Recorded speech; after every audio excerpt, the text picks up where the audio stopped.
नमो अरिहन्तारं नमो सिद्धारं नमो आदिनीयाणं नमो वाचायाणं नमो लोये सव्यसागुणम् अर्वासिद्धायर्या उज्जाया साहु पंच परमेठी देवी उचिठयादे तम्मा आदाहुणे शरणं अरिहंत सिद्ध साहु तिदियं जीर्णधर्म वर्ण परिमाहु जीर्ण हृदया इदराये नवदेवादिन तुम्हें गोहि सिद्धि जय प्रसिद्धि चौदिया राहरा फलम पत्ते वंदिता अरिहंते उच्चम आराहणा कमसो उत्तम शवा मार्गव आजव भावे सत्य सोच संयम तप त्याग उपावे आकिंचन ब्रह्मचर्य धर्म दस सारे चौगति दुख ते कारि मुक्ति कर तारे। सार्वजनिक सार्वकालिक और सार्वभौमिक यह दशलक्षण महापर्व का मंगल आयोजन हम सबके महापुण्य के उदय से हम सबके आंखों के सदृश आया है। हम सबका कर्तव्य बनता है कि पर्वों में हम आराधना के मार्ग में आगे बढ़ें और उन्हीं आराधनाओं के मार्ग में आगे बढ़ के इन्हीं पर्वों का जो मुख्य उद्देश्य है रत्नत्रय उन तक पहुँचें, उनकी प्राप्ति करें। चूँकि हमने बहुत दिनों के माध्यम से देखा है कि क्या 10 लक्षण का प्रारूप होना चाहिए। 10 लक्षण धर्म 10 नहीं, धर्म के 10 लक्षण हैं। आत्मा का स्वभाव है, उत्तम शब्द सम्यक दर्शन का सूचक है। बहुत सारी बातों को हमने पूर्व बेलाओं के माध्यम से देखा है। आज बहुत ही उत्तम दिन है। स्पेशली मेरे को आज का दिन बहुत ज़्यादा अच्छा लगता है। क्यों अच्छा लगता है? आज है उत्तम आकिंचन धर्म और है 10 लक्षण धर्म और है रत्नत्रय धर्म और है शिक्षक दिवस। थोड़ा हम अलौकिक में जाते जाते लौकिक को ना भूल जाए। वैसे तो लौकिक को भूलना ही चाहिए, परंतु शिक्षक दिवस की भी बहुत महत्वता है। जीवन में गुरुओं का होना बहुत आवश्यक है। इन्हीं गुरुओं के कारण ये परम अमृत का ज्ञान हमको मिला है। ये गुरु नहीं होते तो आज तक हम ऐसे ही बैठे होते, आज तक हमारा कभी मिलन ही नहीं होता, हम लोग कहीं और जी रहे होते, आपस में साधर्मियों का मिलन कभी हो ही नहीं पाता। सब इन गुरुओं का ही उपकार है। वो पंक्ति आप लोग पढ़ते हैं ना पूजन में, प्रारंभ में पूजा पीठिका के बाद, जिनके निकट सिंहादि पशु भी भूल जाके क्रूरता, उन दिव्य गुरुओं की आहो ऐसी अलौकिक शूरता। सच में दिगंबर मुनिराज वास्तव में हमको बताते हैं गुरु कौन होते हैं। 5 परमेष्टियों को 2 भागों में विभाजित किया जाता है। पहला भाग अरिहंत से, तो दूसरा भाग आचार्य उपाध्याय साधु। इनको एक नाम और दे दो, भगवान और गुरु। गुरु में 3 परमेष्टि, भगवान में 2 परमेष्टि। उन्हीं आचार्य उपाध्याय साधु का प्रारूप क्या है, स्वरूप क्या है, अगर इसको बहुत अच्छे से देखना हो तो टोडरमल जी के मोक्ष मार्ग प्रकाशक के पहले अध्याय में हमको देखना चाहिए। उन्होंने आचार्य उपाध्याय साधु का विभिन्न स्वरूप भी लिखा और उनका सामान्य स्वरूप तीनों का क्या है वो भी लिखा। उसमें एक बहुत अच्छी पंक्ति लिखते हैं आचार्य उपाध्याय साधु के सामान्य स्वरूप में कि वे अपने उपयोग को अधिक नहीं भ्रमाते हैं। उनका उपयोग नहीं भ्रमता है, कुछ भी हो जाए उनका उपयोग एकमात्र अपने आत्मा में लीन रहता है। बात गलत है, बहुत बड़ी बात है और बहुत गलत है। इसके ऊपर अनेकों विद्वानों के झगड़े भी हुए हैं। क्या कहा जाता है, हमारे मुनिराज जब आत्मा में लीन होते हैं तो कौन से गुण स्थान में होते हैं? 7वें गुण स्थान में, है ना। 7वें से क्रमशः आगे बढ़ने का प्रयत्न करते हैं। लेकिन जब शुभोपयोग का उदय आ जाता है, धर्मी जीवों को धर्म का ज्ञान दे, ऐसा लोभ जिनके जीवन में आ जाता है, ऐसे लिखा टोडरमल जी ने आचार्य के स्वरूप में। तो फिर क्या करते, कहाँ जाते हैं वो? छठवें गुण स्थान में। गिर गया ना उपयोग, उपयोग भ्रम गया ना। लिख रहे हैं अपने उपयोग को अधिक नहीं भ्रमाते हैं, यहाँ तो उपयोग भ्रम गया। हो गई ना बात गलत? बात तो सही है, पर मेरी बात सही लग रही नहीं लग रही आपको? तर्क ठीक लग रहा है कि नहीं लग रहा? तो इसका उत्तर भी बता दीजिए अगर लग रहा है तो। नहीं पता, किसी को नहीं पता था इसका उत्तर। लेकिन अगर एक आचार्य नहीं होते तो आज तक हम सब इस विवाद में लड़ते रहते कि मुनिराज शुभोपयोग के छठवें गुण स्थान में चले गए तो गिर गए, उपयोग गिर गया। लेकिन एक आचार्य पैदा हुए जिन्होंने समय सार के मर्म को जन जन को समझाया। कौन से? हाँ, आचार्य अमृतचंद्र ने तो समझाया ही समझाया, लेकिन समय सार की एक टीका और है आचार्य जयसेन स्वामी की। उन्होंने भी 3 ग्रंथों पे टीका लिखी है, समय सार, प्रवचन सार और पंचास्ती का। 3 ग्रंथों पर टीका लिखी है। तीनों में उन्होंने 2 शब्द का उपयोग हर बार किया, शुद्धोपयोग और शुद्ध परिणति। क्या बोला? शुद्धोपयोग, शुद्ध परिणति। जब मुनिराज 7वें गुण स्थान में होते हैं उनको शुद्धोपयोग होता है, और जब 6वें में आ जाते हैं शुद्ध परिणति नहीं गिरती है। शुद्ध परिणति तो कंटिन्यू बनी है, चाहे वो मल मूत्र का सेवन कर रहे हो, चाहे वो आहार ग्रहण कर रहे हो, शास्त्र लिख रहे हो, उपदेश दे रहे हो, तब भी शुद्ध परिणति बनी रहती है। ये शुद्धोपयोग के फल रूप में शुद्ध परिणति प्रकट मुनिराजों की होती है। इसलिए शुद्धोपयोग, शुद्ध परिणति को जानना बहुत आवश्यक है। इसी के कारण हम सिद्ध कर पाते हैं कि 4थे गुण स्थान में भी जीवों को सम्यक दर्शन होता है, उनको भी शुद्धोपयोग प्रकट होता है। अब शिक्षक दिवस क्या है, थोड़ा सा इसकी चर्चा कर लेते हैं। वास्तव में गुरु कौन होता है? ऐसे हम लोग जितने भी यहाँ बैठे हैं सबके जीवन में कोई ना कोई गुरु अवश्य रहा होगा। उन्होंने बता दिया ज्ञान हमारा गुरु है।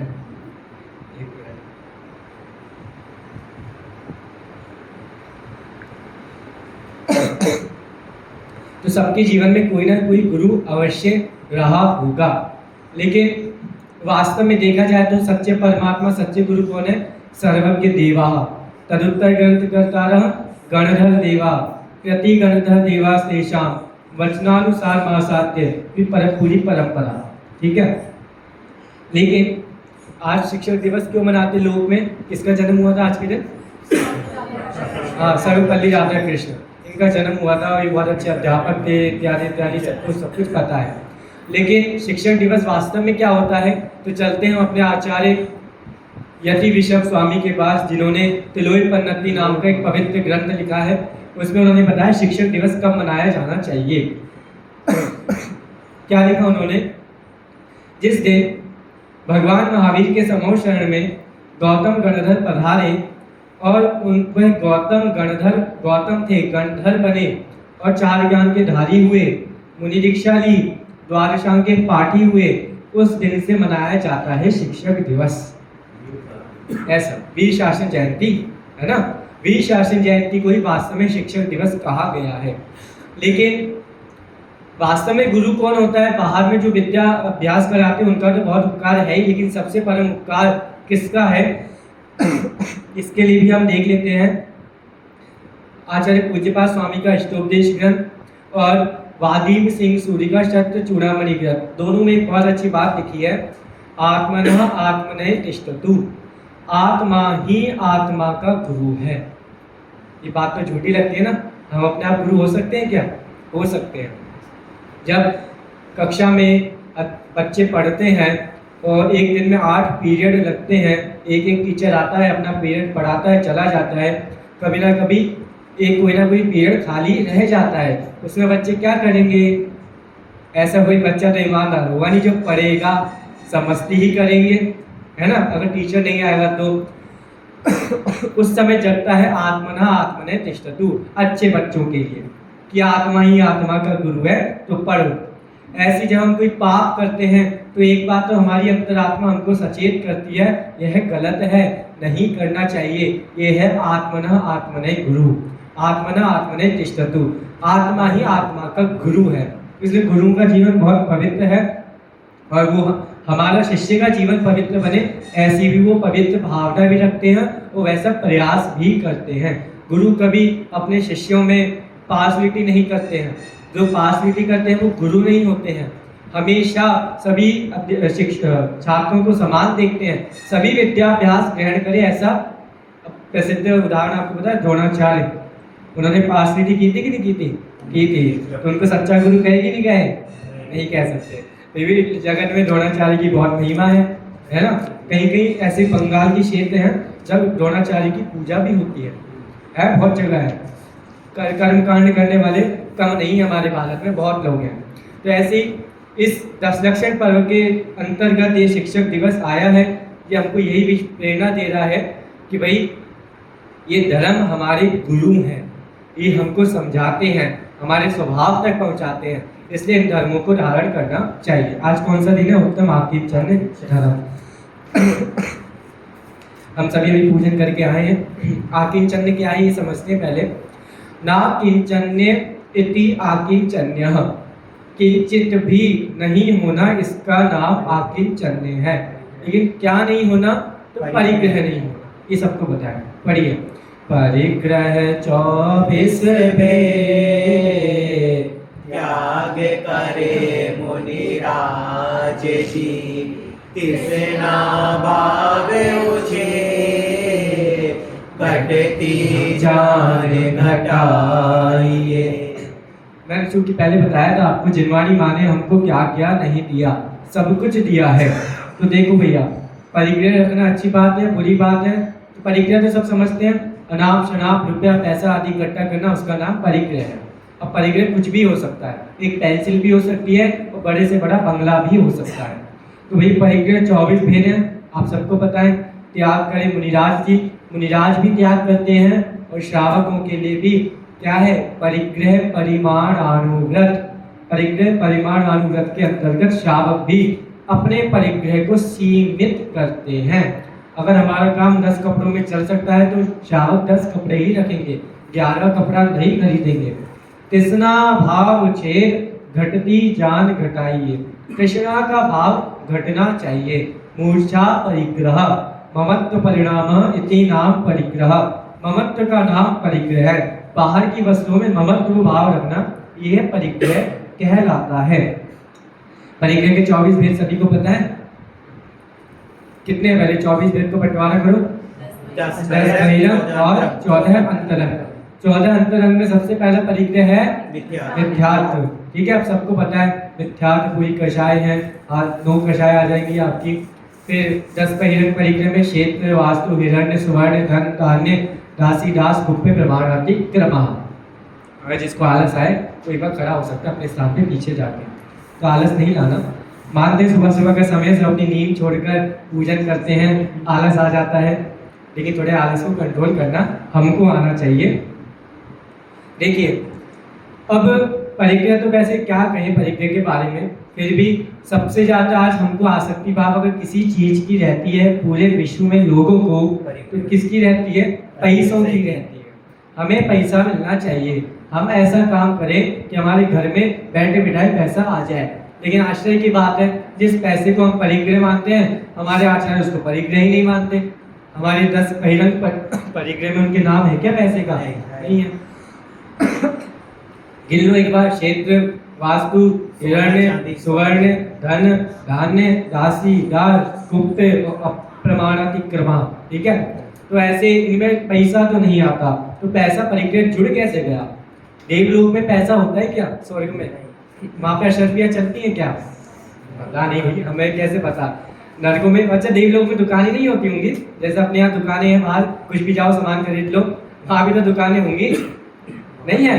अच्छा, जो छोटी जाति के देव हैं वो बड़ी जाति के देवों की सेवा करते हैं, नौकरी करते हैं, घर में आके बर्तन मांजते होंगे, सब कुछ करते होंगे, तो देव लोग उनको पैसा नहीं देते होंगे?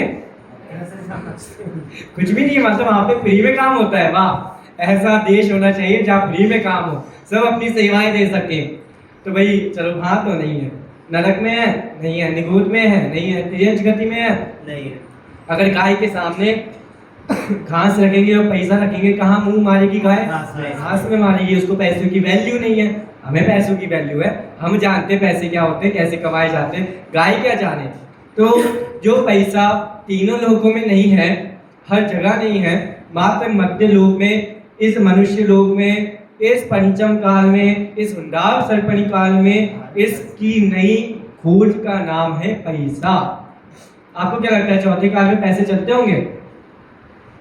बताओ। चौथे काल में पैसे नहीं चलते।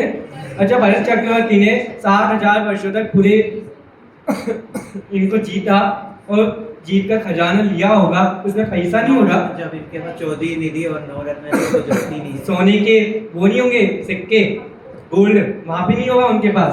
तो चौथे काल में पैसा नहीं होगा, उस समय राजा लोग नहीं रहते थे। अरे भैया चौथे काल में भी था, पांचवें काल में भी है, लेकिन मैंने क्या एक शब्द बोला था, हुंडाव सर्पणी।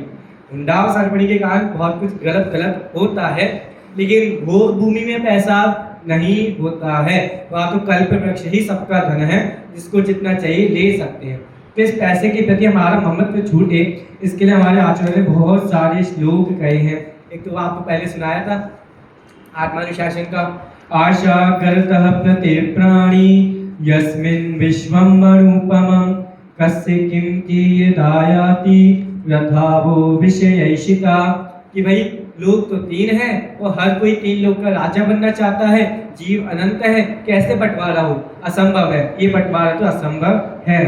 दिगंबर आचार्य कुंदकुल स्वामी ने भाव पौड़ में बहुत बढ़िया गाथा लिखी है, मैं पढ़ता हूँ, आप सब देखना। पुस्तक क्या आपको वैसे वाली निकाल दो एक बार जल्दी से, पढ़ ही लेते हैं, आप लोग भी साथ में पढ़ो तो अच्छा रहेगा। पेज नंबर है 143।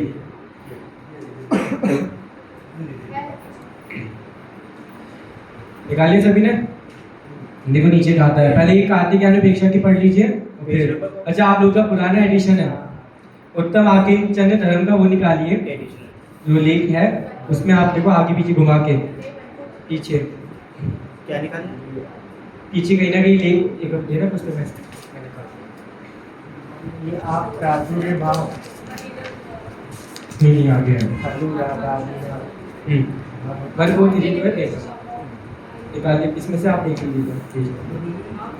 देखिए, बाहिर गंत विहीणा दलित मणवा सहावतो होती अभ्यंतर गंधम पूर्ण सक्त देखो विछंडेदुम। देखो क्या लिख रहे हैं, बाह्य परिग्रह से रहित दरिद्र मनुष्य स्वभाव से ही होते हैं। मनुष्य दरिद्र स्वभाव से होता है या बाहर में होता है? स्वभाव से तो गुणों से भंडारों से विभूषित है ना। बाहर में जीव ऐसा मानता है मेरे पास कुछ नहीं है, और ऐसा मानता है मेरे में कुछ नहीं है। जब चार अभाव के सिद्धांत को समझाते हैं तो उससे यही तो समझाते हैं कि भाई कोई जीव ऐसा माने, बच्चा मैं तो कुछ कर ही नहीं सकता हूँ, मेरे में कोई गुण ही नहीं है, कोई क्वालिटीज़ नहीं है, ना अच्छा बोल सकता हूँ, ना लिख सकता हूँ, ना पढ़ सकता हूँ, ना खेल सकता हूँ, सबकी डांट पड़ती है, मैं करूँ क्या, लोग मेरे को पागल कहते हैं। तो उसको बेटा ये समझाया जाता है ये तुम्हारी पूर्व की पर्याय है। तुम वर्तमान में कैसे हो अपने आप को देखो, वर्तमान में जियोगे, अपने गुणों को पहचान पाओगे। सभी जीव समान हैं, सभी में सेम सेम गुण हैं, उनको पहचानोगे। ये बाहर खेलना बोलना है तो बाहर की पर्याय है, अंतरंग से तो सभी समान गुण वाले हैं ना। तो किसी में कोई भेदभाव जैन शासन में तो जीवों के प्रति नहीं किया जाता है, नहीं किया जाता। फिर फंस गए, कैसे फंस गए? अच्छा, हमारे घर में कोई नीचे किसी ने गेट खटखटाया, ठीक है, हम गए नीचे गेट खोलने के लिए, गेट खोला और नीचे एक भंगी चमार अपने हाथ में वो लाया है, चलो हाथ में कुछ नहीं लाया, उसको पानी पीना है। अब पानी पिलाएंगे हम उसको? बताइए, पानी पिलाएंगे? नहीं पिलाएंगे। अच्छा, भोजन करा दो ना घर में जाके एक बार, क्या दिक्कत है? उस डाइनिंग टेबल पे आप लोग बाजू में बैठ के हम लोग, बेटा आजा बैठ यहाँ पे भोजन करो, करा सकते हैं हम लोग भोजन। जैन दर्शन तो जातियों में भेद करता है। उससे अच्छा तो हमारा देश का संविधान है जो ये कहता है किसी में भेद मत करो, सभी भारतीय समान है। हमारा जैन संविधान तो गिर गया। तो भैया कभी कभी अंतरंग से तो सभी समान है, अच्छी बात है, लेकिन बाहर में भी जिसका अंतरंग शुद्ध है, बाहर में भी वैसी शुद्धता प्रकट होनी चाहिए। तो ऊंच नीच जाति के कार्यों को जीवों को नहीं करना चाहिए। अब जो भंगी चमार अपने अंतरंग विभूति को जान लेगा तो वो वह कार्य करेगा क्या? फिर नहीं करेगा। ये तो वो जिन दर्शन करेगा, जिन पूजन करेगा, अच्छे काम करेगा, ऐसे काम करेगा। तो वो कह रहे किंतु अंतरंग परिग्रह को छोड़ने में कोई भी समर्थ नहीं होता है। नीचे वाली गाथा पढ़िए। भावे विशुद्धि निमित्तं बाहिरंग कीरे चालो बाहिर चाओ बिहलो अभ्यंतर पढ़ना नहीं आ रही है आप लोगों को? फिर से पढ़िए। भाव विशुद्धि निमित्तं बाहिरंतस कीरे चाओ बाहिर चाओ विहलो अभ्यंतर ग्रंथ ज्योतस्। इन्होंने आचार्य कुंद ने भाव पाहुड़ में सिर्फ और सिर्फ भाव पक्ष को ही प्रधान रखा। भाव हो तो सारे गुण सुशोभित हो, भाव नहीं हो तो सारे गुण सुशोभित ना हो। ऐसा उन्होंने इस बात को विशेषता दी है कि अंतरंग परिग्रह छूटना चाहिए, बहिरंग परिग्रह तो फिर सहजता से छूट ही जाएगा। छोटी सी कहानी आपको सुनाता हूँ, शास्त्रों की कहानी है। एक बार एक ब्राह्मण एक गांव में रहता था। बहुत आलसी था, बेचारे के पास कुछ नहीं था, बहुत गरीब था, कुछ नहीं आता था। क्या करे बेचारा? तो गरीबों को अधिकतर यही होता है, गरीबी के कारण चोरी आदि कार्य करने लग जाते हैं। उसके मन में भी विचार आ गया कि भाई मेरे पास कुछ नहीं है, कोई मेरे को काम पे रखता नहीं है, कोई पैसा है नहीं, घर कैसे चलाऊंगा, या तो आत्महत्या कर लो या फिर चोरी आदि करके पैसा कमाओ। तो एक ऑप्शन उसने अपना लिया। ब्राह्मण था, आत्महत्या को निंदनीय मानता था, तो एक ऑप्शन बचा चोरी का। अब उसने कहा चोरी करनी है तो एक बार किसी के घर में जाऊंगा, 10-20 रुपये निकालूंगा, इससे अच्छा एक ही बार में बड़ा हाथ मारूं, किसी ना किसी के बड़े के घर में जाऊं और बढ़िया सा ज़्यादा पैसा लेके आ जाऊं। फिर क्या होगा? कहाँ गया होगा वो? ऑब्वियसली जो सबसे बड़े होते हैं वो राजा होते हैं। अब राजा के पास गया। उस राजा की एक बहुत अच्छी बात थी। क्या बात थी? कि जब जब वो सुबह उठेगा, अपने बिस्तर को छोड़ेगा, अपने कंबल को तह करेगा, फिर क्या करेगा? एक बढ़िया श्लोक प्रतिदिन वो बनाता था। वो श्लोक में बहुत मास्टर था। पहले के समय संस्कृत भाषा बहुत चलती थी। जैसे एक बार एक छोटा सा कहानी, जैसे आप लोगों ने कभी टीवी देखा है? देखा टीवी? अगर टीवी देखा है तो आप तत्मान्युक्त पढ़ सकते हो। कैसे? टीवी नहीं देखा आप लोगों ने कभी? देखा ही हो ना, सबके घर में टीवी है। जिसके अभी तक घर में मैं गया हूँ सबके घर में टीवी देखा है मैंने। टीवी तो है। तो कभी कभी हम टीवी देखते हैं, लेकिन कभी कभी हम टीवी में भी टीवी देखते हैं। समझे? कोई टीवी के अंदर टीवी देख रहा होगा तो उसका चैनल भी हम देखते हैं साथ साथ में।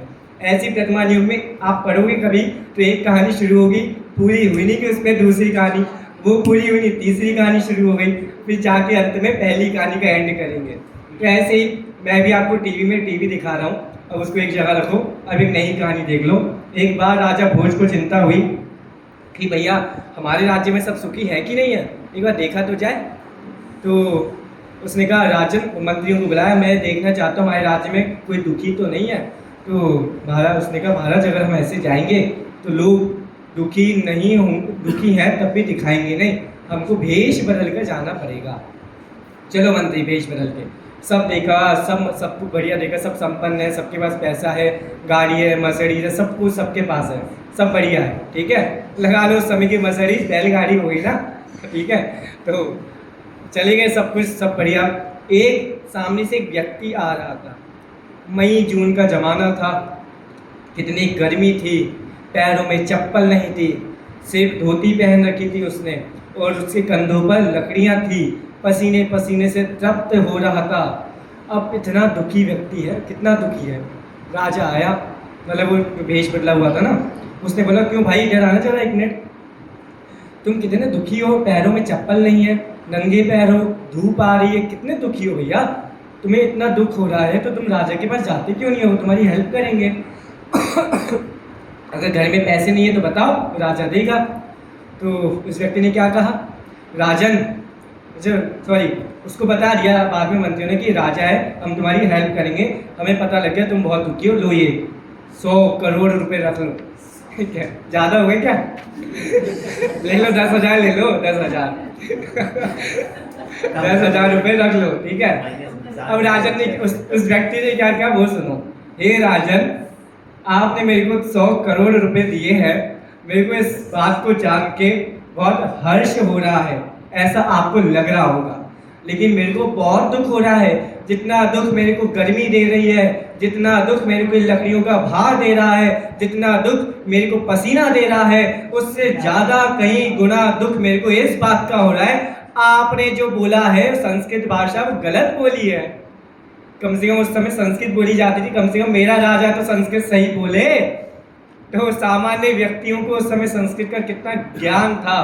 तो भैया उसने एक श्लोक में बोला था, तो कहाँ जैसे आपको पता धातु, धातु कितने प्रकार के होते हैं, जैसे आपका सोना चांदी अष्ट धातु की प्रतिमाएं नहीं होती, ऐसी धातु, ऐसी संस्कृत में भी धातु चलती है। गम धातु मतलब जाना, जिसको अपन इंग्लिश में वर्ब कहते हैं। तो ऐसी धातु 2 प्रकार की होती है, एक आत्मनेपद पद, एक परस्मयी पद।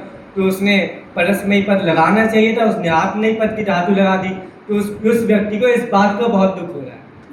ऐसे ही वो राजा, अब आ जाओ टीवी के बाहर, पहली टीवी में आ जाओ, क्या है, ऐसे ही वो राजा जो पलंग से उतरता था और हर दिन श्लोक बनाता था, उसकी आदत थी, संस्कृत भाषा का प्रकांड विद्वान था। पहले राजा लोग भी बहुत बड़े बड़े विद्वान होते थे, ऐसी सामान्य मोदी जी जैसे राजा नहीं है जिसको चाय बेच के सिर्फ कुछ नहीं आता है, ऐसे राजा नहीं होते थे।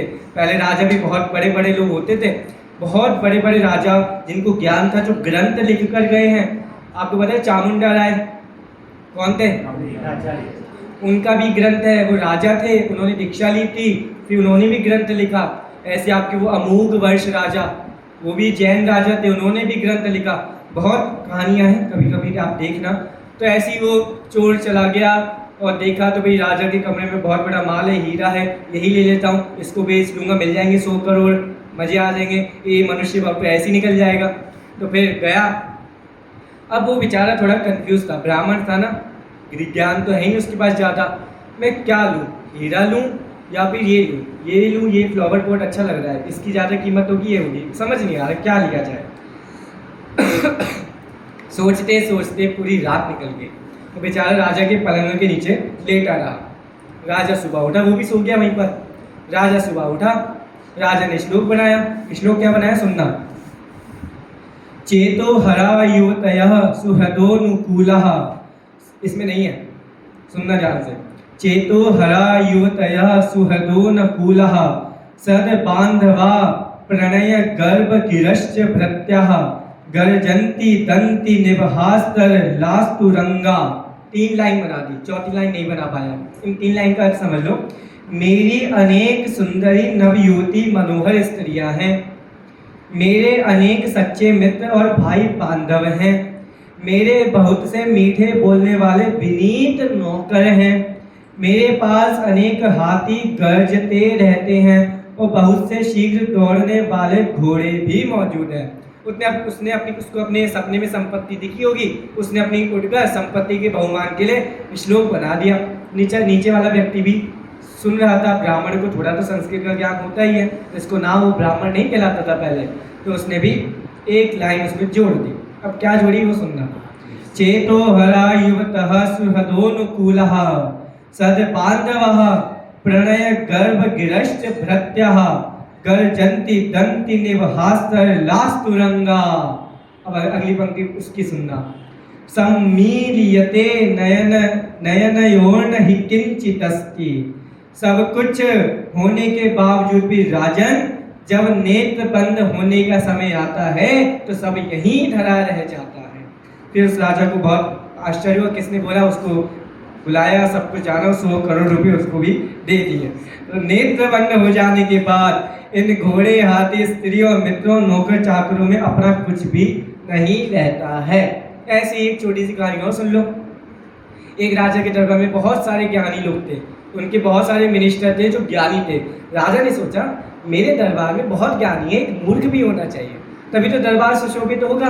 मूर्ख के बिना कैसे काम, ये तो ज्ञानी ज्ञान की बातें करते रहते हैं हमेशा पंडित लोग, हंसी आती नहीं है, एक मूर्ख होगा तो हंसना भी चाहिए थोड़ा।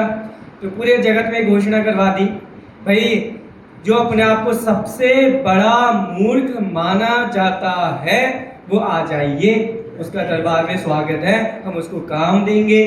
भाई मूर्खों की तो कमी है नहीं, सब अपने आप को मूर्ख मानते हैं, हमें लाइन लग गई लंबी, सबका इंटरव्यू हुआ, राजा को कोई पसंद नहीं आया।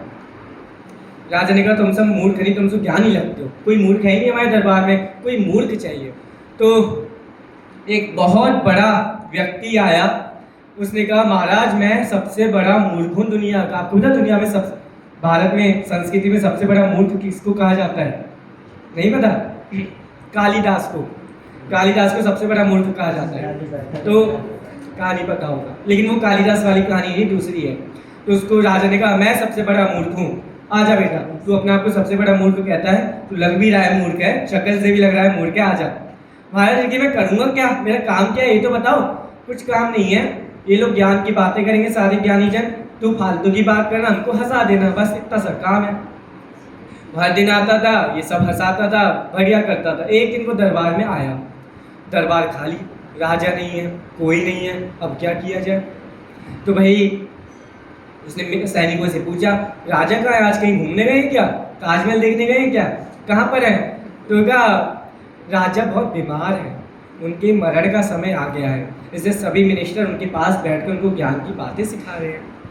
ठीक है, चला गया वो, हम भी थोड़ी ज्ञान की बातें दे दें, अंतिम समय है, किसी को मरते समय नमो का मंत्र सुना रहे तो अच्छा रहेगा, हमें भी पुण्य लगेगा। चला गया बेचारा। राजा बैठे हैं, उसने बोला महाराज आप जाने वाले हो तो आपकी इतनी सुंदर सुंदर स्त्रियां हैं, उनका क्या होगा? उसने कहा इनका क्या होगा, क्या होगा? उसने कहा एक काम करो, इनको भी अपने साथ ले जाओ, आपके बिना सब दुखी हो जाएंगी, किसके साथ रहेंगी, किसके सहारे जिएंगी, आपके बच्चे किसके सहारे जिएंगे, इनको अपने साथ ले जाओ। तुम मूर्ख है क्या, इनको अपने साथ लेके जा सकते हैं क्या? अच्छा ये नहीं ले जा सकते महाराज, आपका इतना बढ़िया कमाया हुआ धन है, 100 करोड़ रुपए हैं, वो ले जाओ साथ में, हमारे पास मत छोड़ो, यहाँ पे रहो, यहाँ पे रहेगा तो सब लूट लेंगे, किसी के पास कुछ नहीं रहेगा, सब कुछ सबके भोग में लग जाएगा, ये अपने साथ ले जाओ। तुम मूर्ख है क्या, तेरे को समझ नहीं आता कोई पैसा अपने साथ लेके जा सकता है क्या? अच्छा पैसा नहीं लेके जा सकते, अपना राजभवन ले जाओ। तू मूर्ख है क्या, राजभवन लेके जा सकते हैं क्या? जब महाराज आपको पता है, आप मेरे को मूर्ख कह रहे हो, और आपको ये पता था कि जब हम अपने साथ कुछ लेके नहीं जा सकते हैं तो इनसे इतना व्यामोह क्यों करते थे? इनसे व्यामोह करने का हक तो उन्हीं को मिलता है जो इनको अपने साथ अगले भाव में ले जा सकते हो, लेकिन आज तक कोई माइकल ऐसा पैदा नहीं हुआ जो इनको अपने भाव में अगले भाव में चवन्नी भी लेके जा सके। इसलिए इनसे व्यामोह करने का अधिकार हमको कौन देता है? कोई नहीं देता, हमारा ही मिथ्यात्व हमको अधिकार देता है, और मिथ्यात्व अधिकार देता है तो मिथ्यात्व हमेशा झूठा ही होता है, इसलिए ऐसे मिथ्यात्व को छोड़ना चाहिए। ऐसी आकिंचन धर्म हमको सिखाता है, ना किंचन्य इति आकिंचन्य, कुछ भी किंचित परिग्रह नहीं होना, उसका नाम आकिंचन्य धर्म है। जैसे आपको पता है हर क्षेत्र में, जैसे आपका कानपुर है, आगरा है, दिल्ली है, छोटे से छोटा गांव है, हर क्षेत्र में कोई ना कोई लोक कथा होती है। लोक कथा समझते हैं? उस जगह की कोई घटना हुई होगी जो प्रसिद्ध हो गई और वही लोक कथा बन गई। ऐसी एक जर्मनी की एक लोक कथा बहुत प्रचलित है। जर्मनी क्या कथा है, इसका उल्लेख इन्होंने किया है पूजन कांड में, पढ़ो पता लगेगा आपको। उत्तम आके जन गुण जानो, परिग्रह चिंता दुख ही मानो, पास तनक सीतन में साले, चाह लंगोटी की दुख भाले। एक बार जर्मनी में एक साधु मुनिराज आए, नग्न दिगंबर साधु थे। जर्मनी में कहाँ से आ गए नग्न दिगंबर साधु? भारत में थे ना नग्न दिगंबर साधु, तो वहाँ कैसे पहुँच गए? कैसे गए होंगे? एरोप्लेन में गए होंगे, जहाज में गए होंगे, ये चल के गए होंगे, कैसे गए होंगे? तो भैया पहले के समय में दिगंबर शासन हर क्षेत्र में था। जब हम संस्कृति को खोजेंगे पढ़ेंगे तो पता लगेगा सिर्फ भारत में ही दिगंबर शासन नहीं था, अन्य विदेशों में भी दिगंबरों का बहुत वर्चस्व था, बहुत ही गहराई से वहाँ पे प्रभाव था। बहुत सारे आपके पार्श्वनाथ के समय मुनिराज हुए जो विदेशों में प्रचलित है, जिनको आज हम मैथमेटिक्स में पढ़ते भी हैं। क्या नाम है उनका? पढ़ा है, सभी ने पढ़ा है, मेरे को पता है नाम क्या? रामानुजन तो अभी हो गए। पाइथागोरस। पाइथागोरस प्रमेय हम सबने पढ़ा है ना। पाइथागोरस भैया पाइथाश्रम मुनि का उल्लेख दर्शन सार में आता है। बहुत सारे विद्वानों ने सिद्ध किया पाइथागोरस जैन थे, वो जैनों से बहुत प्रभावित हुए थे। आपके अरस्तु और इतने सारे है ना, सुकरात, ये सब जैन संस्कृति से बहुत प्रभावित हुए थे। क्योंकि जैन संस्कृति किसको प्रभावित नहीं करेगी, सबको प्रभावित करती है। जैन संस्कृति को सभी ने पसंद किया है। क्यों पसंद किया है? इसकी अहिंसा के कारण, इनके प्रमुख सिद्धांतों के कारण। जैसे आपका वो कौन है जिनको ऐसे लटका दिया जाता है मंदिर में, हाँ समझ गए आप लोग। तो उनके बारे में ऐसी घटना मिलती है। कैसी घटना मिलती है? इस घटना में ऐसे सुना रहा हूँ कि हमें संस्कृति का गौरव आना चाहिए। आपके जो थे ना ईसा मसीह गुजरात में जगह है शत्रुंजय, वहाँ पे श्वेतांबरों का बहुत बड़ा क्षेत्र वहाँ माना जाता है। तो ईसा मसीह जब अपने समय में हुए थे, उस समय श्वेतांबर धर्म बहुत प्रचलन में था। वहाँ पे रह के उन्होंने श्वेतांबर मुनिराजों से बहुत कुछ सीखा, सिद्धांतों को सीखा। उनको एक सिद्धांत बहुत पसंद आ गया। कौन सा?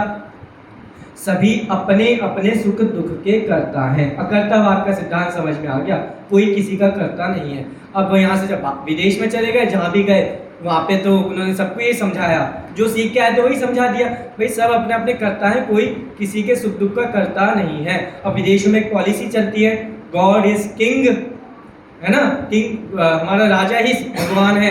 राजा को पता लगा कि कौन है नया व्यक्ति आके कहता है कि सुख दुख का करता, सब अपने अपने हम सुख दुख का करते हैं, बेटा आजा सूली पर। ऐसे नहीं होगा, यहाँ पॉलिसी यही रहेगी, किंग इज गॉड, यहाँ अपने मन का शासन मत चलाओ। इसलिए उनको सूली पर चढ़ाया गया, इस सिद्धांत को मानने के कारण। तो भैया ऐसी संस्कृति से बहुत लोग प्रभावित हुए हैं। इतिहास में बहुत सारी घटनाएं हमको मिलती हैं जो हमको जाननी चाहिए और दूसरों को बतानी चाहिए। और बाइबल में उनकी 12 से लेकर 25 साल की एज में कहाँ थे उसका वर्णन नहीं आता बाइबल में। हाँ, तो इसीलिए नहीं आता क्योंकि वो इंडिया में बहुत बढ़िया भाई साहब ने कहा, बीच में उनकी 12 से 25 साल तक के बीच में उनके साथ क्या हुआ इसका वर्णन नहीं आता। कैसे आएगा? अगर जैन संस्कृति के साथ रहे होंगे तो ये वर्णन कोई लिखेगा क्या? हमारे स्मारक में पत्रिका छपती है, विद्यार्थियों की पत्रिका, भाभी ने देखी होगी, सिद्धम का भी लेख छपा था पिछले साल। तो सबसे पहले जब पत्रिका निकली थी उसमें हमारा लेख छपा था, जिसका मैंने टाइटल दिया था, क्या चाणक्य भी जैन मुनि थे? ये टाइटल दिया था मैंने। तो फिर तब एक टाइटल के लिए बहुत पढ़ना भी पड़ता है, ऐसे सामान्य से नहीं मिलता है। तो चाणक्य जैन मुनिराज थे, ये सिद्ध किया था। चाणक्य का पहले का जीवन तो पूरे भारत में उपलब्ध है। राजा चंद्रगुप्त राजा बन गए, उन्होंने दीक्षा ले ली, उसके बाद चाणक्य का क्या जीवन हुआ ये कहीं उपलब्धि नहीं है। क्यों उपलब्ध नहीं है? क्योंकि उन्होंने भद्रबाहु मुनिराज से दीक्षा ग्रहण की थी। ऐसे बहुत सारे कथन हैं, पढ़ेंगे तो हमारी संस्कृति का गौरव गरिमा हमको हमारे हृदय में जगेगी। ऐसे ही वो एक साधु मुनिराज आए जर्मनी में, नग्न दिगंबर मुनिराज थे। तो भाई किसी राज्य की एक राज्य में आए होंगे, तो वहाँ के लोगों ने, पुरुषों ने कहा कि मुनिराज आप नग्न दिगंबर रहते हैं, आपकी जो आपका तप है वो सराहनीय है, प्रशंसनीय है, बहुत बढ़िया है, लेकिन हमारी महिलाएं जो माता बहनें वो बाहर निकलने में थोड़ा संकोच करती हैं, इसलिए आप एक लंगोट को धारण कर लीजिए। मुनिराज को पसंद आ गया, उन्होंने लंगोट को धारण कर लिया। अब लंगोट को धारण कर लिया तो फिर गंदगी होने का स्वभाव है, उसके लिए साबुन चाहिए, तो फिर पानी चाहिए तो बाल्टी चाहिए, तो फिर समझ जाओ धीरे धीरे पूरा घर बस गया। ऐसी घटना का उल्लेख भी इन्होंने किया है। उत्तम आकिंचन गुण जानो, परिग्रह चिंता दुख ही मानो, पास तनक सीतन में साले, चाह लंगोटी की दुख भाले। इस प्रकार से दो चीजें अपने आप पर हैं, एक अपरिग्रह महाव्रत और एक परिग्रह परिमाणानुव्रत। श्रावकों के 12 व्रतों के नाम याद है आप सभी को?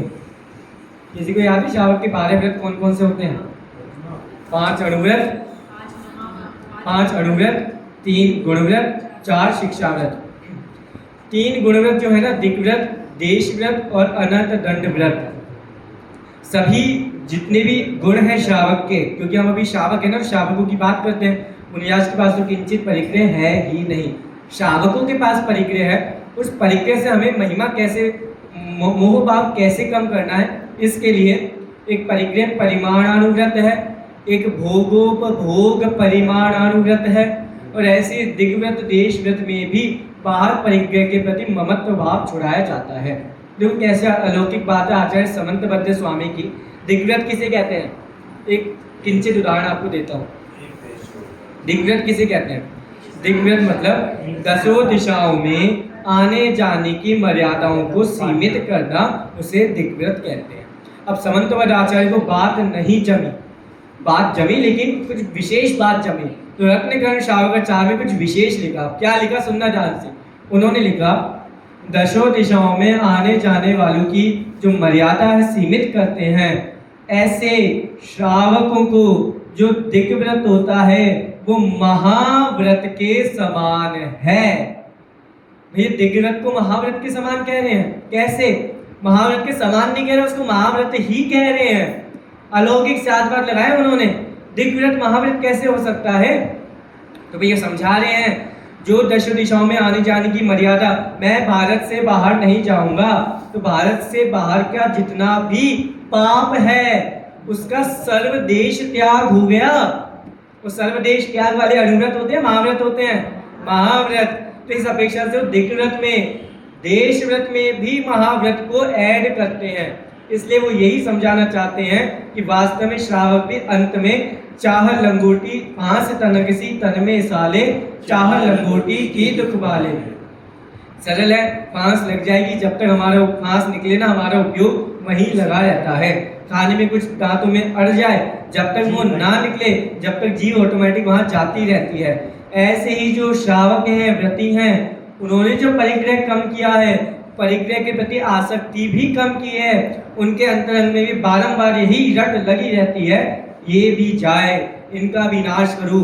वो कब अपूर्व अवसर ऐसा किस दिन आएगा, अब होगा पायांतर निर्ग्रंथ, कब ऐसा समय आएगा जब निर्ग्रंथ दशा को धारण करूंगा। इस प्रकार उसी आकिंचन ने व्रत को बताने वाला, उसके उद्देश्य को समझाने वाला कि भाई आत्मा भी आकिंचन्य वाली है। आत्मा ने आज तक ना कुछ ग्रहण किया है ना कुछ छोड़ा है, मात्र अपने गुणों में ही जीव आत्मा हमेशा लगा रहता है। उसका वर्णन योग सार ग्रंथ में आचार्य योगेंद्र देव स्वामी भी करते हैं।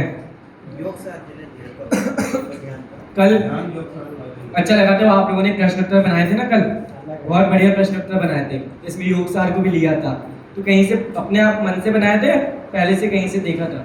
अच्छा, मन से बनाया था, बहुत बढ़िया, अच्छा था। तो उसी योग सार के 3 प्रकरण हैं, जिसमें से 2 प्रकरण को हम देख चुके हैं। अब प्रकरण में भी बहुत सारे छोटे छोटे प्रकरण आ जाते हैं।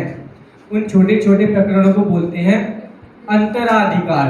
एक होता है मुख्य अधिकार और एक होता है अंतराधिकार।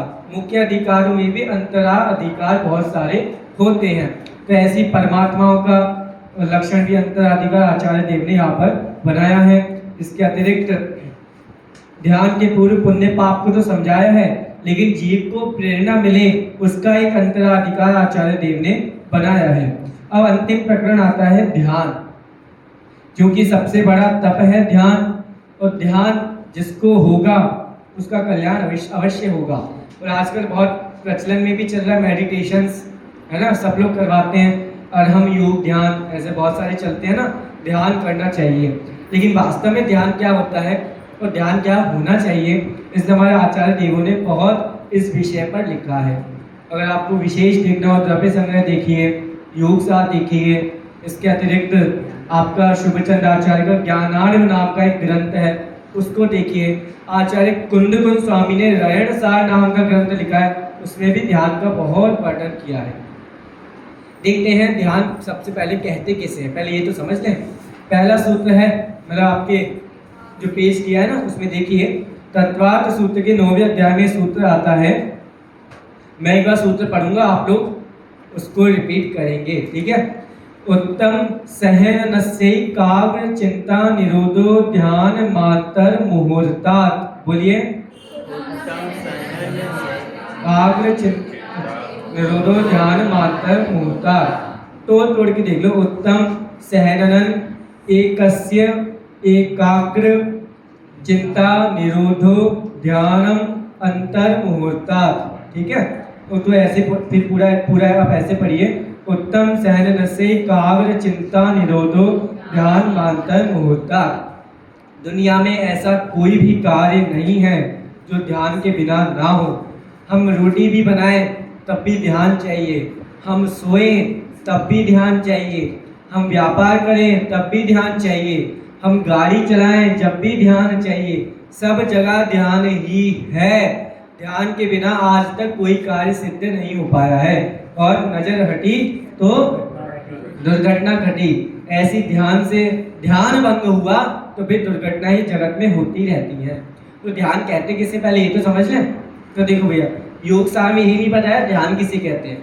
योग सार में तो ध्यान का महत्व क्या है, ध्यान के कौन से भेद प्रभेद हैं, ये समझाया। लेकिन आप लोगों को पता होना चाहिए ध्यान किसे कहते हैं, इसलिए मैंने ये वाला सूत्र इसमें ऐड किया है। देखो, ध्यान पहले किनको होगा वो देख लो, उत्तम सहनन। जिनके उत्तम सहनन होगा उनको ध्यान होगा। सहनन कितने प्रकार के होते हैं? 6 प्रकार के, जिसमें से पहला सहनन है वज्र विषम नाराज सहनन, फिर विषम नाराज सहनन, और फिर आता है नाराज सहनन। तो ये 3 सहनन, गलत तो नहीं बोल दिया, ठीक है। तो 3 सहनन है, ये उत्तम सहनन माने जाते हैं। इन जीवों को ध्यान होता है। अभी हमने बोला था ध्यान के बिना कोई कार्य नहीं होता, सब लोग ध्यान से ही कार्य करते हैं। तो हमने तो बोला सबको होता है, ये बोले 3 को होता है। गलत बोल दिया हमने, सॉरी, ऐसा नहीं है। जो वास्तव में ध्यान होता है वो इनको होता है, उत्तम ध्यान इनको होता है, सामान्य ध्यान सभी संसारी जीवों को होता है। उत्तम सहनन, एकस्य एकाग्र, एक में ही एकाग्र होना। आपको पहले बताया था, अपभ्रंश भाषा के बहुत बड़े कवि ने कहा है, जैन साहित्य में कहीं एक शब्द आ जाए तो क्या समझना, भूल गए, एक शब्द आ जाए पूरे जैन साहित्य में, आंख बंद करके उसका अर्थ आत्मा करना, उन्होंने लिखा है। तो भाई एकस्य एकाग्र, एक में ही एकाग्र होना, आत्मा में एकाग्र होना। एकाग्र हो गए फिर क्या करेंगे, चिंता निरोधो, चिंता को छोड़ना, मन वचन काय के योग के परिस्पंदन को छोड़ना। निरोधो ध्यानम, ध्यान होता है, कब होता है, कितने समय के लिए होता है वो भी बता दिया, अंतर मुहूर्त के लिए, अंतर मुहूर्त के लिए ही ध्यान होता है। अब ध्यान के कितने भेद हैं? 4। आर्त रौद्र धर्म शुक्लानी परे मोक्ष हेतु। बाद के 2 ध्यान मोक्ष के हेतु हैं, प्रारंभ के 2 ध्यान संसार के हेतु हैं। अच्छा, इसमें जो ऐड किया है अंतर मुहूर्तात्, ये शब्द चारों ध्यान के साथ लगेगा क्या? आर्त रौद्र धर्म शुक्ल, शुक्ल ध्यान अंतर मुहूर्त के लिए होता है, धर्म ध्यान अंतर मुहूर्त के लिए होता है, रौद्र ध्यान भी अंतर मुहूर्त के लिए होता है, और आपका ये आर्त ध्यान भी अंतर मुहूर्त के लिए होता है। क्या ये बात सही है? सोच लीजिए। देखिए, जैसे कभी कभी आपको पता है अंतर मुहूर्त, पहले अंतर मुहूर्त किसे कहते हैं ये बताओ पहले, कितने मिनट का होता है अंतर मुहूर्त? 48 मिनट से कुछ एक समय कम, ये अंतर मुहूर्त आपका कहलाता है। कहीं कहीं 2 समय कम भी बताया है, और अंतर मुहूर्त में बहुत सारे छोटे छोटे जगन्य अंतर मुहूर्त, बहुत सारे भेद हो जाते हैं।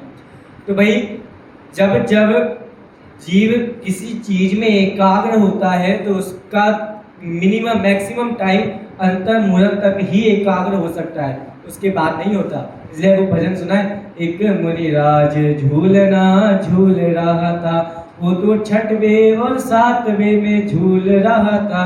नहीं सुना आप लोगों ने? एक मुनिराज झूलना झूल रहा था। मुनिराज सिर्फ अंतर मुहूर्त के लिए ही आत्मा में लीन होते हैं, फिर आ जाते हैं 6वें गुण स्थान में, फिर अंतर मुहूर्त में, फिर 6वें गुण स्थान में, ऐसे असंख्यात बार उनका गुण स्थान परिवर्तित होता रहता है। उसी के लिए बता रहे हैं, ये तो ज्ञानी जनों के लिए हो गया। ऐसी हमारी जो कषाय है, हमारे जो विषयों के प्रति ममत्व भाव है, वो भी सिर्फ 48 मिनट तक ही रहा जाता है, उसके बाद नहीं रहता है। एक बच्चा अगर गुस्सा कर रहा है ना, कुछ समय के लिए गुस्सा करेगा, बाद में अपने ऑटोमेटिक गुस्सा शांत हो जाएगा। गुस्से का प्रभाव तो रहेगा, लेकिन वैसे गुस्से का प्रभाव वैसा नहीं रहेगा जो अभी था, चेंज हो जाएगा, परिणामन चेंज हो जाएगा, उसमें कुछ नयापन आ जाएगा। तो इसलिए आत्म ध्यान रौद्र ध्यान में भी ऐसा होता है। अभी बताने की आवश्यकता नहीं है, आत्म ध्यान रौद्र ध्यान किसे कहते हैं, क्योंकि हम सब वो प्रति समय करते हैं, तो जो करते हैं उनको तो हमको तो पता ही होना चाहिए। और धर्म ध्यान शुक्ल ध्यान क्या है ये भी आपको बताने की आवश्यकता नहीं है, क्योंकि आप सबने तत्रासुत की वो आपकी वो निकलती है ना क्यूज, वो भी आप लोगों ने भरी है, तो वो भी आप लोगों को पता ही होगा। आ जाओ नीचे। द्रव्य संग्रह में चूंकि ध्यान का प्रकरण है वहां से मैंने गाथाएं दी है।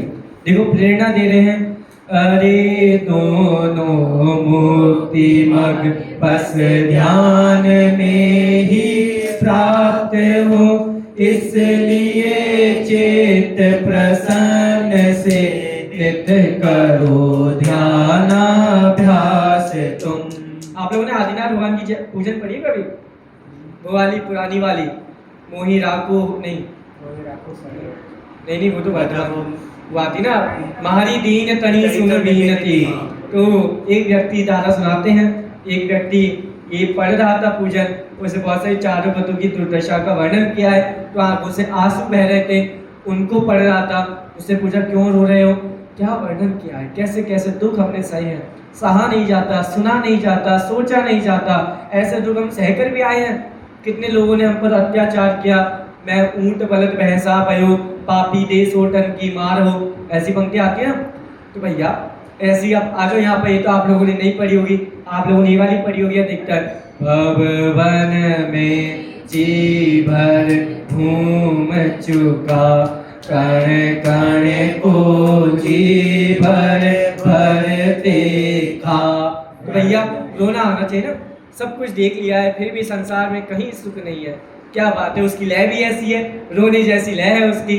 तो भैया रोना आना चाहिए वास्तव में, हर्षित होना चाहिए, खुश होना चाहिए। जब बच्चा कोई बढ़िया कार्य करके आता है, एग्जाम में नंबर ज्यादा लाता है, तो हर्षित होकर अपने माता पिता को बोलता है मम्मी आज मेरे 100 में से 100 आए हैं। और जब वही बच्चा गलती करता है तो फिर दुखी होके आता है, एग्जाम पेपर भी नहीं बताता है कि एग्जाम के नंबर मिल गए हैं। तो ये तो लौकिक में है, लेकिन जैन दर्शन सबसे आगे चलता है। वो कहता है कि अपने गुण हैं, अच्छा कार्य किया है तो हर्षित होकर बताओ, गलती की है वो भी प्रसन्न चित्त से बताओ। जब अच्छे कार्य में प्रसन्न चित्त होता है, वो हमने किया है, गलती करते हैं वो भी हमने की है, तो वो भी प्रसन्न चित्त से बताया जाना चाहिए।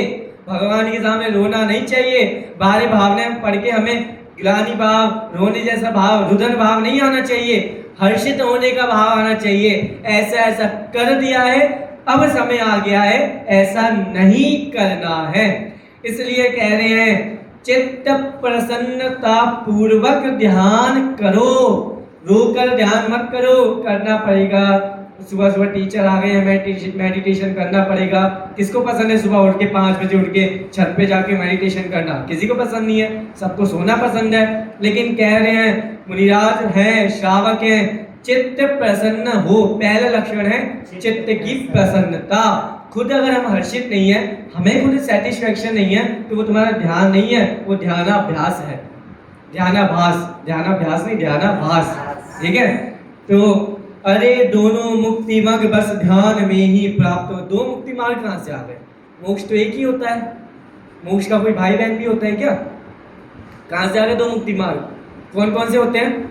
6 डॉलर की क्यूज नहीं हुई क्या आपके अभी तक? 6 डॉलर की भी हो गई, 6 डॉलर की हो गई क्यूज आपकी, तो अब तो बता दो। निश्चय मुक्ति मार्ग और व्यवहार मुक्ति मार्ग, 2 प्रकार के मुक्ति मार्ग है ना। मुक्ति मार्ग 2 नहीं है, मुक्ति मार्ग के निरूपण 2 प्रकार से किए गए हैं। तो निश्चय मुक्ति मार्ग भी ध्यान से ही पनपता है और व्यवहार मुक्ति मार्ग भी ध्यान से ही पनपता है। इसलिए चित्त प्रसन्न से नित्य करो ध्यानाभ्यास। तो अब देखो नीचे योग सार की बात है, एक बार देख लो। यदि कामना है निर्विकल्पक ध्यान में हो चित्त स्थिर, तो मोह राग द्वेष इष्टा इष्ट में तुम ना करो। अच्छा, आर्त ध्यान रौद्र ध्यान जीव नहीं करता है जब धर्म ध्यान की तरफ आगे बढ़ता है, और जब धर्म ध्यान में आगे बढ़ेगा तो हाईएस्ट। अच्छा, ध्यान शुक्ल ध्यान के भी 4 भेद है, आपको पता है? प्रत्यकत्व वितर्क, एकत्व वितर्क, सूक्ष्म क्रिया प्रतिपाती और व्यूपरक क्रिया निवृत्ति। नाम भी इतना बड़ा है, काम भी तो बहुत बड़ा होगा ना। सबसे बड़ा ध्यान है व्यूपरक क्रिया निवृत्ति ध्यान, शुक्ल ध्यान, ये सबसे बड़ा ध्यान आता है। इससे पहले जो 3 ध्यान आते हैं उसमें भी किंचित विकल्प आते हैं, जिसके लिए आचार्य उमा स्वामी ने शब्द दिया संक्रांति। संक्रांति लगता है क्यूज अच्छे से, ऐसी लगता है किसी से पूछ पाछ के आप लोगों ने क्यूज भर दी होगी।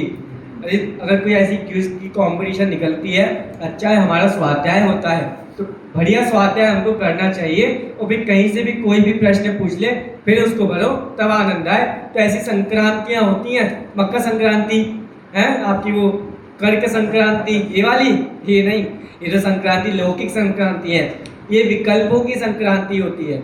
संक्रांति के भी 3 भेद होते हैं।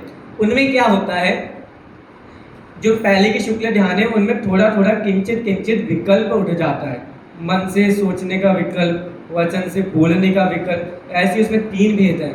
इसे सबसे बढ़िया अगर कोई शुक्ल ध्यान बाद में बताया गया है तो व्यू परत क्रिया निवृत्ति शुक्ल ध्यान को ही सर्वश्रेष्ठ बताया है, जहाँ मोह राग द्वेष इष्ट अनिष्ट सारे पदार्थों का जो ममत्व भाव है सब छूट जाता है। एक चीज और देख लीजिए, पीछे करो पेज में।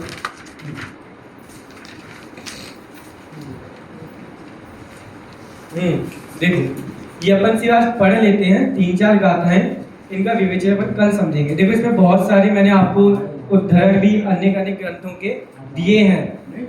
विषय अगर पूरा ना हो सके आप लोग बाद में इसको अवश्य पढ़िएगा, तो इसमें से कार्य होगा। और देखो इसमें लास्ट में नीचे शाम के समय हम सर्वज्ञ सिद्धि का प्रकरण देखेंगे, तो उसके लिए मैंने 4 श्लोक यहाँ पे दे रखे हैं ताकि आप भी श्लोक पढ़ें और आपको सर्वज्ञ सिद्धि समझ में आए।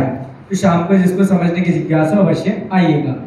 जो स्वपर को नहीं जानता छोड़े नहीं पर भाव को, वह जान कर भी सकल शुद्ध शिव सौख्य को ना प्राप्त हो।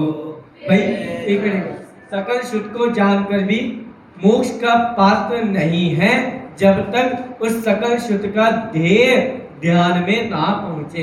ध्यान करने के लिए क्या करना चाहिए, ध्यान कैसे होता है, कोई आपको पता है मार्ग ध्यान का? जैसे एग्जाम्पल नॉर्मल, जैसे बाबा रामदेव बोलते हैं मेडिटेशन करो, तो मेडिटेशन में क्या करना चाहिए ये तो बताते नहीं है वो, क्या करना चाहिए मैं बताता हूँ। नॉर्मली ऐसा चलता है कि हम जब मेडिटेशन करें तो हम कुछ भी ना सोचें, सिर्फ और सिर्फ निर्विकल्प रहने का प्रयास करें, क्योंकि बहुत सारे विकल्प आते हैं ना, उससे ज्ञान गंदा हो जाता है, मैला हो जाता है, ध्यान हमसे दूर चला जाता है। तो जितना हम कचरा साफ करें सुबह सुबह के समय, तो मेडिटेशन करना चाहिए। ध्यान में कह रहे हैं कि भैया करने का भी विकल्प नहीं आना चाहिए, मेरे को ध्यान करना है ये विकल्प भी नहीं आना चाहिए, एकदम अभेद अखंड निर्विकल्पक ध्यान होना चाहिए। इसलिए इसको बोला जाता है सहज ध्यान जीव को करना चाहिए। देखो नीचे आओ, लास्ट सेकंड श्लोक 15वें नंबर का वो पढ़ो। है कामना यदि सिद्धि की नाचित को भरमाइए, यह ज्ञान का घन पिंड चिन्मय आत्मा अपनाइए, बस साधे साधक भाव से इस एक को ही ध्याइए, अरे आप भी पर्याय में परमात्मा बन जाइए। किसने लिखा है श्लोक? योगेंद्र देव का नहीं है, इसके नीचे लिख लेना बाद में। आत्मख्याति कलश का आचार्य अमृतचंद्र स्वामी के श्लोक का पद्यानुवाद है। इसमें भी एक शब्द आया, एक शब्द का अर्थ क्या होगा? आंख बंद करके आत्मा, आत्मा को ही ध्याओ और उस एक भी कामना, सिद्धि की भी कामना ना हो।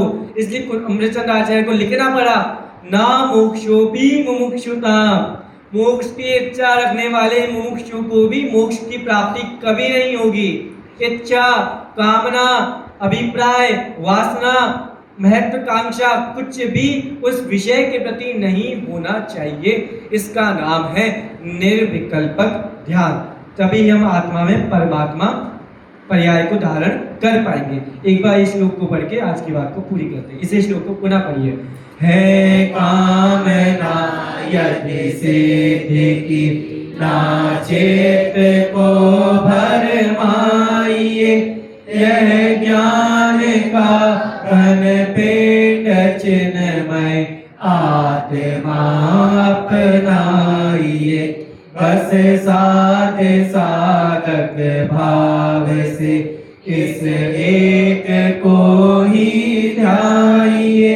अरे आप भी पर्याय में परमात्मा बन जाइए। हम सभी पर्याय में परमात्मा जैसा ही बने, क्योंकि हम परमात्मा हैं स्वभाव से। पर्याय में बस परमात्मा बनना है। ऐसी पवित्र भावना निरंतर हमको भावनी चाहिए।